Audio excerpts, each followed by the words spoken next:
തിരുവനന്തപുരത്ത് നിന്ന് ആലപ്പുഴയിലേക്ക് പോകുന്ന ആ KSRTC ബസ്സിൽ അന്ന് വലതുകാൽ വെച്ച് കയറുമ്പോൾ ഞാൻ അറിഞ്ഞിരുന്നില്ല ആ യാത്ര എന്റെ ജീവിതത്തെ മാറ്റിമറിക്കുമെന്ന്. മഞ്ഞിൽ വിരിഞ്ഞ പൂക്കൾ എന്ന സിനിമയിൽ അഭിനയിക്കാനുള്ള അവസരം തേടിപ്പോവുകയായിരുന്നു ഞാൻ.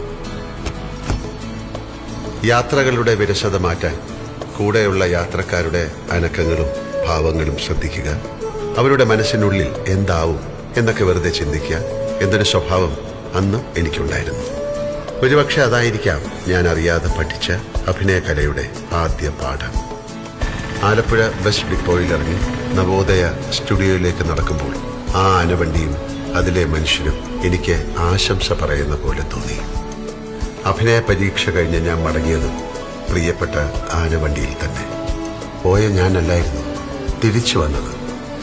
പിന്നീടുള്ള മോഹൻലാലിന്റെ ജീവിതം എന്നേക്കാൾ നിങ്ങൾക്കറിയാം. എന്റെ ജീവിതത്തിലേക്ക് ഐശ്വര്യത്തിന്റെ ചിഹ്നം വിളിച്ചെത്തിയ ആനവണ്ടി, നിനക്ക് നന്ദി. ഇതുപോലുള്ള ശുഭയാത്രകൾ സമ്മാനിക്കാൻ മലയാളിക്കൊപ്പം KSRTC എന്നെന്നും ഉണ്ടാകട്ടെ എന്ന് ഞാൻ പ്രാർത്ഥിക്കുന്നു.